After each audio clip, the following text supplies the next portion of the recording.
नमस्कार, न्यूज 18 के digital platform पर आपका बहुत स्वागत है। मैं हूं आपके साथ अंशिका पाठक। राजा के हत्याकांड में लगातार कई बड़े खुलासा हो रहे हैं और कई खुलासों में तो ये भी बातें सामने आ रही हैं कि राजा की हत्या का मकसद अब तक नहीं पता चल सका है कि आखिर हत्या की क्यों गई थी। हत्या में कितने किरदार शामिल थे ये तो पता चल गया है। 8 आरोपी जिनके नाम लगातार सामने आए, जिनकी पेशी भी हुई कोर्ट में। हालांकि उन नामों के अलावा एक बात जो अब तक नहीं पता चल सकी है वो ये कि आखिर राजा की हत्या के पीछे मकसद क्या था। मकसद के तौर पर 2-3 थ्योरीज सामने आ रही हैं। पहला तो ये प्रेम प्रसंग का एंगल आ रहा है सामने, जहां सोनम और राज के बीच में प्यार था इसलिए राजा की हत्या की गई। दूसरा एंगल जो सामने निकलकर आ रहा है वो है ये कि मंगल दोष हटाना क्या सोनम का मकसद था कि राजा की अगर उसने हत्या की तो क्या वो मंगल दोष हटाना चाहती थी, यानी कि तंत्र मंत्र वाला एंगल। ये दूसरी थ्योरी सामने निकलकर आ रही है। तीसरी थ्योरी ये कि जो सोनम है वो बहुत बड़ी बिजनेस विमेन बनना चाहती थी, तो वो नहीं चाहती थी कि वो किसी ऐसे व्यक्ति के साथ में रहे जहां उसकी छवि दब जाए, यानी कि वो खिलकर या उभर कर सामने ना आ पाए। तो तीसरी थ्योरी ये निकलकर सामने आ रही है। ऐसी कई सारी थ्योरीज हैं, कई ऐसे एंगल हैं जो इस पूरे मामले में आ रहे हैं सामने। लेकिन लगातार एक तरफ पुलिस की पूछताछ जारी है, पुलिस लगातार पूछताछ कर रही है, पुलिस जांच पड़ताल कर रही है, लेकिन जो राजा का परिवार है वो बिल्कुल भी सैटिस्फाई नहीं है। राजा के जो भाई हैं विपिन, उनका ये कहना है कि जो गोविंद है सोनम का भाई, वो जरूर इस पूरे मामले में कहीं ना कहीं मिला हुआ है। जैसा कि आप जानते हैं, इससे पहले विपिन रघुवंशी ने नार्को टेस्ट की मांग की थी, लेकिन उनकी इस मांग को खारिज कर दी गई थी। फिर उन्होंने कहा था कि वो एक वकील करेंगे और फिर शिलांग में वो इसको लेकर केस डालेंगे, याचिका डालेंगे कि नार्को टेस्ट भी जरूरी है बहुत ज्यादा, और साथ ही जमानत जो कुछ लोगों को मिल रही है उनके जमानत को लेकर भी विरोध जताएंगे और एक याचिका डालेंगे। अभी इसको लेकर विपिन जो है लगातार वकीलों से बातचीत कर रहे हैं। शिलांग भी 1-2 बार जाना विपिन का हुआ, लेकिन अभी ये प्रोसेस जो है वो शुरू नहीं हुआ। इस बीच जो सचिन रघुवंशी हैं, राजा के दूसरे भाई विपिन के अलावा, उनका ये कहना है कि न केवल राजा की हत्या की गई है बल्कि क्या पता मेरी और विपिन की भी हत्या कर दे, यानी कि सचिन और विपिन की भी हत्या कर देंगे। ऐसा कहना है राजा के भाई सचिन का। उनका ये कहना है कि गोविंद इसमें जो है शामिल हो सकता है और गोविंद साजिश रच सकता है। अब गोविंद पर शक जो है जताया जा रहा है, गोविंद को लेकर कई बातें सामने आ रही हैं और ये भी कहना है कि अगर कल को हमें कुछ होता है तो उसके लिए जिम्मेदार गोविंद होगा, जो कि सोनम का भाई है।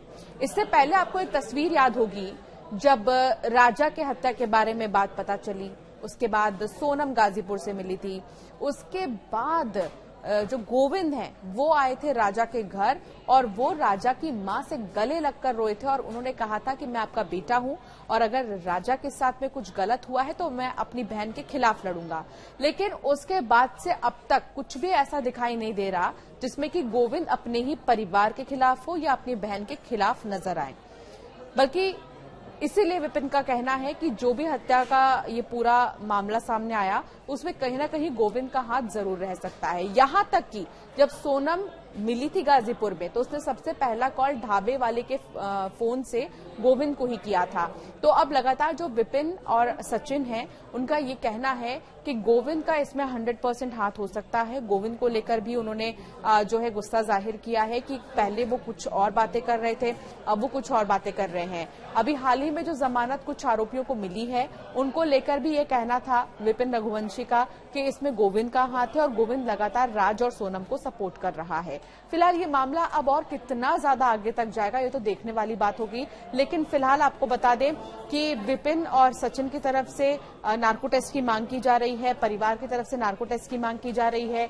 इतना ही नहीं बल्कि विपिन रघुवंशी ने जो जमानत की बात सामने आई है 1-2 आरोपियों की, उनको लेकर ऐतराज जताया है और कहा है कि इन्हें जल्दी से जमानत नहीं मिलनी चाहिए। आज तो इन्हें मिल रही है तो कल को सोनम और राज को भी मिल जाएगी। इस तरह की कई सारी बातें अब जो है देखने को मिल रही है। फिलहाल ये देखना होगा कि अब जांच कहां तक पहुंचेगी और जब विपिन शिलांग जाएंगे, अब क्योंकि उन्होंने अपना वकील भी बदल दिया है, तो वो क्या कुछ बातचीत करेंगे और याचिका में क्या कुछ मेंशन करते हैं, किस तरह की याचिका वो कोर्ट में डालेंगे।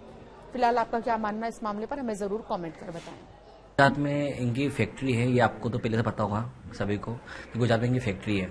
तो गुजरात में इनकी कोई पार्टनर रह गया, उस पार्टनर को इन्होंने फ़ोन लगाया था और वहाँ से गोविंद को लाइन पे लेता है जो हमें मालूम पड़ा, जानकारी मिली है हल्की फुल्की। लेकिन इसमें ये बात तो सत्य हो रही है कि इसमें जो नाम लिखवाया गया, इसमें 2-4 जितने लोग नाम लिखाते हैं उसमें पापा का नाम इसका है, फिर उसके बाद गुजरात की जो फैक्ट्री इनकी है उनका नाम है क्या, और उसके थ्रू गोविंद बात करता होगा है।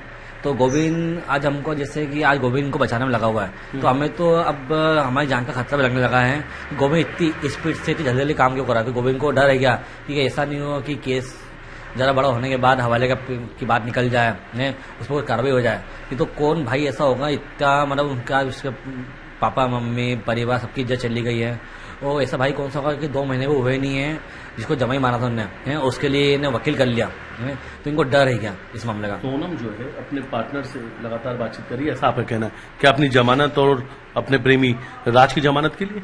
देखो सर, सोनम से पूछा गया होगा, सभी पूछा जाता है क्या कि आपको कोई सरकारी वकील लग रहा है क्या? तो सोनम सरकारी वकील नहीं करा है, तो इससे अंदाजा लगाया जा सकता है कि सोनम का प्राइवेट वकील कराया गया, तो उसके भाई ने करवाया, तो कितना कॉन्फिडेंस से सरकारी वकील नहीं कर रही है, प्राइवेट वकील कर रही है।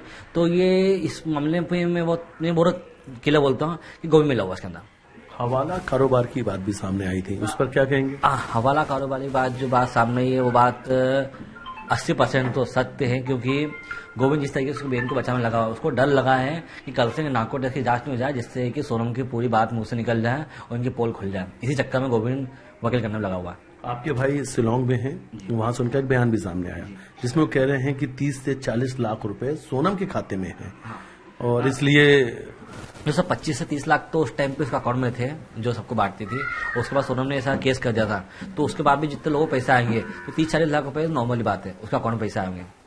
क्योंकि आज हमारे पास ही हमारे भाई के अकाउंट में पैसे आते थे, तो आज राजा के पास ही अकाउंट में पैसे रखे हुए हैं, तो हम भी अभी कुछ कर नहीं पा रहे हैं, तो ऐसे उसका अकाउंट में पैसे पूरे हैं। और गोविंद को पैसे भी निकालना चाहता है और बैंक को बचाना भी चाहता है। और उसके पहले के नार्को टेस्ट की जांच कभी हो गई है, और नार्को टेस्ट की जांच में कभी बात निकल गई है, तो 100% कह रहा हूँ कि गोविंद पकड़ा जाएगा और हवाला कारोबार को लेकर क्या मानते हैं आप? हवाला कारोबार में तो मतलब यदि कोई बात निकलती है, ये मेघालय सरकार ने इतना अच्छा काम करा है, जिस केस को इतने अच्छे से बाहर निकाला गया, और आज उन्होंने बताया है कि मेघालय सरकार को जिस तरीके से सोनम ने बदनाम करा था, वो बदनाम वाली जगह नहीं थी, वो बहुत अच्छी जगह थी। इतना अच्छा जंगल होने के बाद भी ऐसा हमारे आज तक कोई केस हुए नहीं है। ये सोनम की वजह से आज मेघालय जो बदनाम हुआ है, तो मैं मेघालय सरकार से, मेघालय पुलिस से एक अपील चाहता हूँ, वहाँ की पब्लिक से, दिल से, कि कोई भी उनको लोकल जमानत नहीं दिए। लोकल जमा मिलेगी कभी तो कल से आज हमारे साथ जो हादसा हुआ है कल किसी और के साथ हो सकता है, और यदि वो छोड़ गए तो हमारी जान को खतरा। फिर तो आप मानते हैं कि गोविंद का हवाला कारोबार उनका है? हाँ सर, होगा होगा सर। तो क्या गोविंद अपना हवाला कारोबार भी बचाना चाहते हैं? वो उसके कारोबार बचाने चक्कर में तो सर सोनम को बाहर निकालने लगा हुआ है। आप आगे की लड़ाई कैसे लड़ने वाले हैं आप लोग, क्योंकि अभी सोनम राज सबकी उस पर सुनवाई होनी है? सर यदि इनकी जमानत हो गई कभी, तो यदि हमारे उसके बाद हमारे परिवार को किसी को कुछ भी होता है, तो इसमें गोविंद का परिवार और जो 5 लोग हैं, ये सब पे हत्या केस लगाया जाएगा। क्योंकि हमको डर है क्या, यदि ये छोड़ गए तो कुछ ना कुछ हमारे साथ जरूर करेंगे ये।